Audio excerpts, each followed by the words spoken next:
Hai, Assalamualaikum. Selamat datang ke video pendidikan jasmani bagi tahun 5.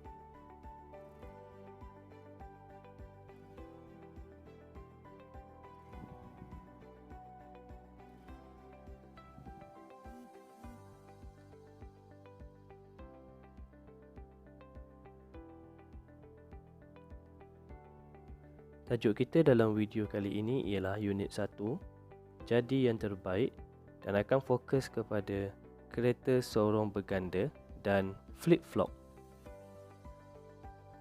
Objektif pembelajaran kita pada kali ini adalah yang pertama, murid faham tentang asas kemahiran imbangan, dan yang kedua, murid dapat menjelaskan dua anggota badan yang mengekalkan keseimbangan.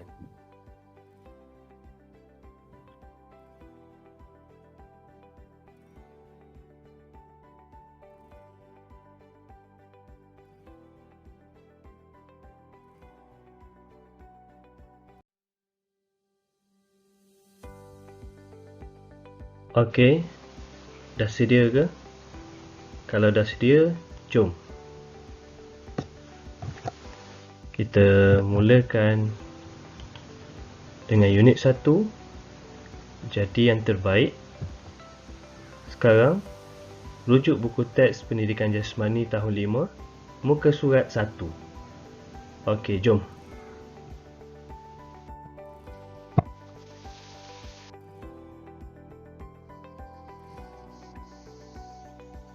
Okey. Ni paparan buku teks kamu muka surat 1, unit 1, tajuk jadi yang terbaik. Okey, untuk lebih jelas, yang pertama untuk faham situasi ni kita cuba baca teks tu terlebih dahulu, petikan yang diberi tu. Ibu bapa Afiq amat berbangga dengan kejayaan Afiq dalam sukan gimnastik. Afiq banyak memenangi pertandingan gimnastik pada peringkat sekolah. Afiq berazam untuk menjadi atlet kebanggaan negara suatu hari nanti. Okey, baru kita faham. Sebenarnya gambar ni menunjukkan tentang sukan gimnastik. Kalau kita tengok gambar tu pun, kita dah tahu. Dalam sukan gimnastik ni dia terdapat banyak kemahiran dan banyak disiplin yang kita kena ikut kalau kita nak jadi seorang atlet gimnastik. Okey. Dalam muka surat 2 ni, dalam muka surat 1 ni, terdapat beberapa kemahiran gimnastik yang ditunjukkan, kan? Okey, jom kita tengok beberapa kemahiran gimnastik yang ada dalam gambar ni. Okey, yang pertama, kemahiran apa ni? Mengimbang. Kemahiran kedua, kemahiran apa ni? Lompat berputar. Kemahiran yang ketiga? Betul, bergayut ataupun berayun. Dan keempat, kemahiran apa ni? Ni bukan kemahiran, ni adalah kemenangan. Kalau kita boleh ikut semua kemahiran, kita boleh kuasai semua kemahiran ni, insya-Allah kita boleh dapat kemenangan. Okey?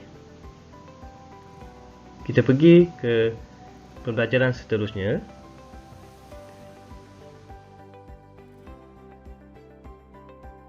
Okey, kita teruskan dengan asas gimnastik. Okey, sebenarnya masa tahun 4 kamu dah belajar tentang gerak gimnastik ni. Jadi untuk tahun 5 kita tambah lagi. Tapi sebelum tu kita ulang kaji sikit tentang asas gimnastik ni. Apa asas yang ada dalam gimnastik ni untuk jadi seorang yang hebat dalam gimnastik? Okey, yang pertama, mengimbang. 2, binaan hebat. 3, tegak terbalik. Nombor 4, melombol halangan. Nombor 5, berlatih hambur. 6, lompat berputar. 7, guling ulang-alik. 8, bergayut dan berayun. Okey, untuk pelajaran cikgu pada hari ini, saya akan fokus kepada nombor 1 je. Iaitu nombor 1 ni je, iaitu mengimbang. Okey?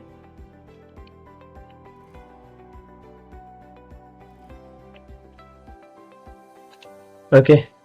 Jadi kita teruskan. Aktiviti yang pertama iaitu kereta sorong berganda. Sekarang rujuk buku teks Pendidikan Jasmani tahun 5, muka surat 2. Okey, jom kita tengok sama-sama apa yang ada dalam muka surat 2. Okey, ni paparan dalam buku teks kamu. Kita baca petikan ni terlebih dahulu. Murid tahun 5 Ibnu Khaldun sedang melakukan aktiviti kemahiran imbangan dinamik. Mereka diajar cara melakukan aktiviti kereta sorong berganda dan flip-flop. Okey, aktiviti ni yang pertama ni ialah kereta sorong berganda.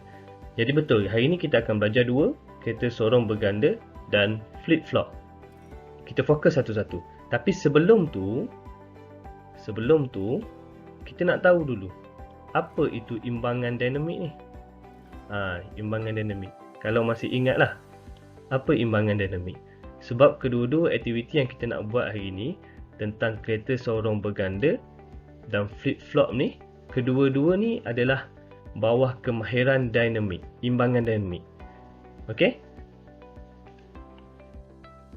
Jadi kalau macam tu, kita ulang kaji sikit apa tu imbangan dinamik. Okey, imbangan dinamik. Yang pertama, kebolehan mengekalkan keseimbangan ketika pusat graviti diubah. Yang kedua, imbangan badan yang tetap semasa melakukan pergerakan. Contohnya, meniti palang atau melalui jambatan. Okey, kalau kita ingat, kalau kita meniti jambatan yang kecil, sempit, apa yang kita buat? Kita akan depakan tangan. Kenapa kita depakan tangan? Itulah namanya imbangan dinamik.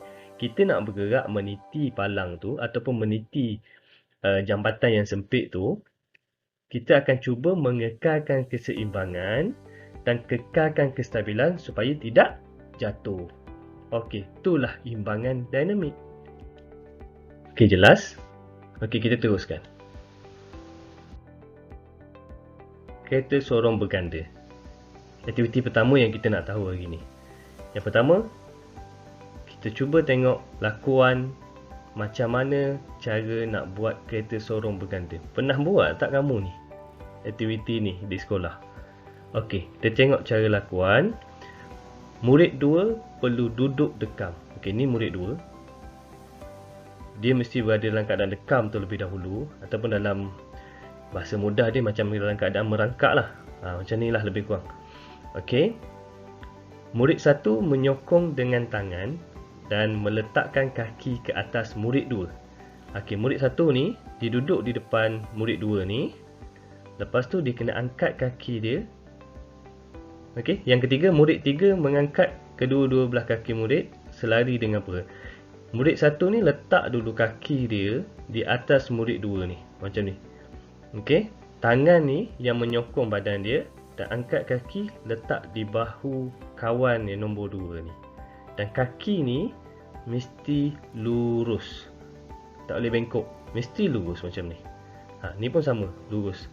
Okey, murid yang ketiga ni angkat kedua-dua kaki kawan murid nombor 2 ni selari dengan peha dia. Ni peha dia kan? Ni selari dengan peha dia. Jangan terlalu tinggi, nanti tersembam kawan ni ke depan. Kalau terlalu rendah, susah untuk kawan ni bergerak. Okey, boleh? Cara lakuan dia. Okey, nampak macam senang kan? InsyaAllah boleh buat kalau kita cuba. Tapi ada beberapa tips kalau kita nak buat lakuan ni ataupun kita nak buat aktiviti ni dengan baik. Tengok apa yang cikgu dia cakap. Kekuatan anggota tangan, bahu, belakang dan abdomen penting dalam mengekalkan kestabilan dan keseimbangan tubuh semasa bergerak. Tengok, banyak anggota badan yang terlibat. Kalau kita nak macam mudah lah untuk buat aktiviti ni. Apa yang penting? Tangan, bahu, belakang dan abdomen. Abdomen ni apa? perut lah, perut kita. Okey, semua tu mesti kuat. Lagi kuat maknanya kalau bertanding kita boleh menang lah. Dan kita tengok fungsi orang ketiga. Saya hanya menyokong kaki kamu. Saya akan bergerak jika kamu bergerak ke hadapan. Kita bergerak bersama-sama. Apa maksud ni? Penting tak fungsi orang yang ketiga ni? Semua penting sebab dalam satu pasukan ni, ketiga-tiga ni mesti bekerjasama. Kalau yang ni gerak dulu, yang ni slow, yang ni laju, nanti akan terputus. Ataupun mungkin terjatuh lah, tidak stabil, tidak seimbang. Jadi faktor yang seterusnya untuk mengekalkan kestabilan, luas tapak tangan ni. Tak boleh terlalu luas. Kalau terlalu luas, penat lah. Maknanya sesuai, seluas bahu. Kalau sempit sangat pun, lagi mudah terbalik. Jadi faktor luas tapak tangan ni mempengaruhi juga kestabilan semasa membuat aktiviti ni. Okey, macam mana? Jelas atau tak? Okey, kalau nak lebih jelas, jom kita tengok video yang akan menerangkan, tunjuk lagi jelas macam mana aktiviti kereta sorong berganda. Jom.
Nampak dengan jelas kan macam mana lakuan untuk kereta sorong berganda.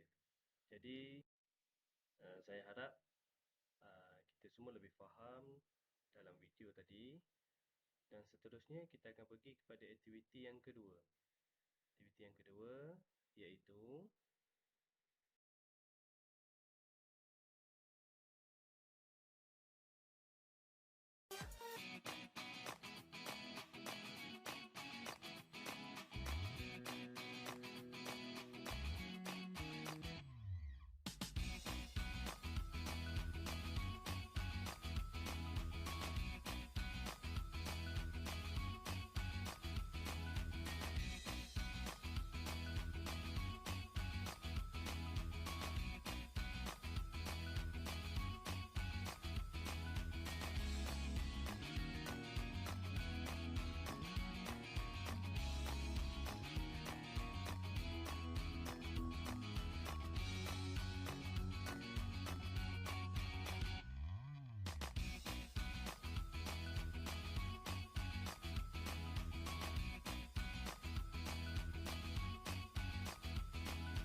flip-flop.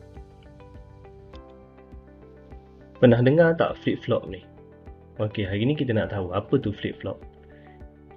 Yang pertama, kita akan tahu, kita nak belajar tentang cara lakuan dia. Okey, yang pertama, berada dalam kedudukan tekan tubi. Ni posisi dia. Berada dalam keadaan tekan tubi, muka menghadap lantai. Okey. Yang kedua, tolak badan ke atas menggunakan tangan ke atas. Ni, kita pusingkan badan kita daripada keadaan ni, angkat tangan kanan ke atas dan pusingkan badan sekali ke atas. Okey. Nombor 3, pusingkan badan ke belakang. Jadi daripada posisi kita menghadap ke lantai, kita dah pusingkan badan kita jadi seperti ini. Jadi muka kita menghadap ke atas, membelakangkan lantai. Boleh cuba buat tak? Kalau boleh cuba buat lagi bagus. Sambil tengok dan cuba buat. Okey, ada beberapa tips untuk buat aktiviti ni. Tengok cikgu cakap apa? Koordinasi juga penting dalam mengekalkan imbangan. Semasa melakukan aktiviti ni, koordinasi kita sangat penting. Maknanya bila kita angkat tangan, badan pun mesti ikut pusing. Tak boleh tangan je pusing angkat ke atas tapi badan tak ikut. Tu maknanya koordinasi kita tak bagus. Jadi koordinasi kita juga satu faktor yang penting untuk mengekalkan keimbangan. Dan yang kedua, otot deltoid juga perlu kuat. Kat mana otot deltoid? Ni. Kat sini. Kat tepi bahu kita ni. Sebab kita nak tampung berat badan kita. Jadi otot ni mesti kuat. Tak semestinya besar, tapi kuat untuk tampung berat badan kita. Okey? Dan yang ketiga, pastikan ruang luas dan selamat untuk melakukan aktiviti. Jangan buat atas jalan tar. Kalau yang atas jalan berbatu kasar, kalau nanti tersembam atau jatuh, luka. Jadi cari tempat yang sesuai. Okey? Okey, baik. Untuk lebih faham, jom kita tengok video. Harap video ni boleh memberi penjelasan dan memberi kefahaman kepada kita.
Okey, baik.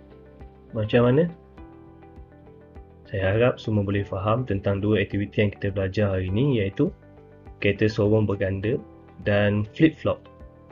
Okey, nanti cuba buat di rumah. Kalau boleh buat, cuba minta ibu bapa kamu rakam dan hantar pada cikgu. Boleh? Tapi semasa nak buat aktiviti ni, pastikan ibu bapa ada.